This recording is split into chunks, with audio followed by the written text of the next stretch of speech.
Le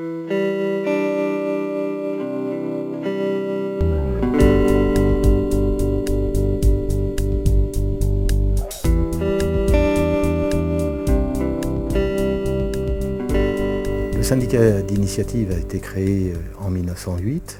Il s'agissait donc de faire venir des touristes pour assurer la promotion de la ville, pour la faire connaître et puis pour assurer aussi son développement économique et industriel. L'année suivante, le syndicat d'initiative publie un guide, mais ce n'était pas un tout petit guide, c'était un guide d'environ 200 pages sur Rouen et sur la Haute-Normandie. C'est aussi en 1909 qu'on inaugure la salle des impressionnistes au musée des Beaux-Arts. Et puis 2 années après, c'est 1911, les fêtes du millénaire de la Normandie, auquel le syndicat d'initiative a été associé. Et le couronnement de cette fête, ça a été la visite du petit père Fallières, qui était le président de la République de cette époque. Après la guerre, le syndicat d'initiative a modifié ses statuts pour se recentrer un peu sur la ville de Rouen. Les grands axes de la communication vont passer toujours par l'édition de guides, de brochures, de dépliants que l'on distribue aux visiteurs, mais aussi on va s'efforcer de faire connaître la ville en faisant mettre le long de la voie de chemin de fer de Paris à Rouen, le long de la route de Paris à Rouen, des grands panneaux publicitaires présentant la ville.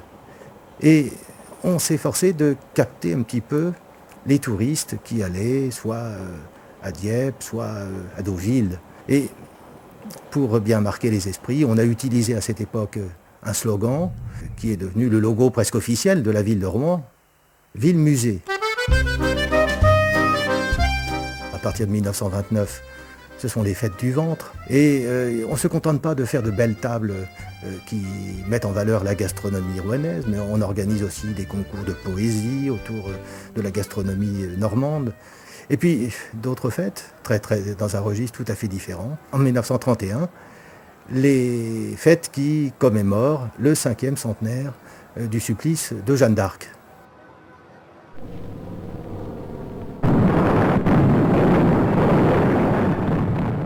Malheureusement, après ces 20 ans de paix, c'est à nouveau la guerre. C'est la tragédie d'une ville occupée, qui perdit sa liberté dans le sang et la destruction et ne la recouvra qu'au même prix. Et le syndicat d'initiative a même perdu toutes ses archives, car il était installé depuis 1932 au square Saint-André. Le 31 mai 1944, une bombe est tombée sur les bâtiments du syndicat d'initiative, qui a ainsi perdu toutes ses archives. Le bombardement ne fut néanmoins plus affreux. On est obligé de pallier au plus pressé. Donc on s'organise. Alors donc on arrive à décider de construire un pavillon qui est installé en haut de la rue Jeanne d'Arc. Il est juste à côté de la gare. À l'époque, on se dépasse encore beaucoup par le train. Quand on sortait de la gare, on ne pouvait pas le manquer. Dans cette tour, Jeanne d'Arc fut mise en présence des instruments de torture. À cette époque, on était encore dans cette vieille notion de Rouen-Ville-Musée. L'idée était de continuer un petit peu dans cette image, ce que l'on voit d'ailleurs véhiculé par les guides qui sont écrits à cette époque-là. Le petit problème, c'est que la ville-musée, elle a beaucoup souffert. La cathédrale fut touchée. 7 torpilles la frappèrent. Apparemment, pourtant, elle est intacte. On a perdu quand même une partie de notre patrimoine. Et on n'a pas encore retrouvé le patrimoine de rechange que l'on va retrouver une décennie après. Tout ça fait que l'on s'est orienté peut-être vers d'autres activités et le syndicat initiative donc s'est lancé dans des opérations qui étaient des opérations d'animation. Et je n'en prendrai un exemple, c'est la foire exposition de Rouen. En 1950, c'est le syndicat initiative qui est à l'origine de cette foire exposition. Elle a lieu sur le faubourg Saint-Sever. Et ce succès va permettre la création, l'année d'après, en 1951, du COMET, le comité d'organisation des manifestations économiques et touristiques d'ailleurs. Alors il y a d'autres choses qui vont être faites dans l'animation. Par exemple, en 1956, c'est le syndicat initiative qui prendra la tête de l'animation pour fêter le 350e anniversaire de la naissance de Pierre Corneille. À la fin de 1951, la ville achète ce magnifique hôtel des finances. C'était la mise en place de structures d'accueil. Et puis un autre cœur de métier, très important, c'est mettre en valeur tous ces monuments. Et cette mise en valeur, elle est passée par la constitution d'une équipe de guides conférenciers. Le but étant d'avoir des gens qui allient une bonne connaissance de la ville, donc des gens du cru, et qui aient également de très bonnes connaissances en histoire de l'art.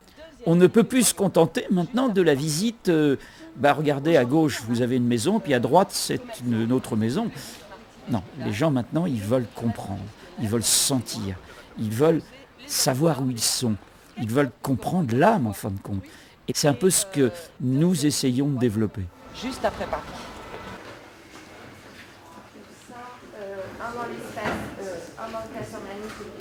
De nouveaux métiers se créent. De nouveaux métiers puisque les outils de la communication pour un office de tourisme aujourd'hui sont évidemment très différents de ce qui se faisait il y a un siècle où on se contentait d'une édition papier.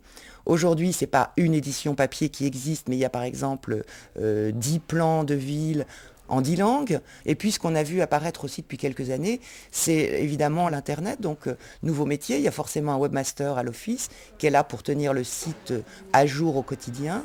Et l'office aussi a développé des produits. C'est-à-dire qu'aujourd'hui, un visiteur français d'Île-de-France par exemple ou étranger peut préparer son séjour en amont via Internet. Donc oui, une vraie professionnalisation, des moyens de promotion renforcés aussi, beaucoup d'accueil de presse française et étrangère tout au long de l'année.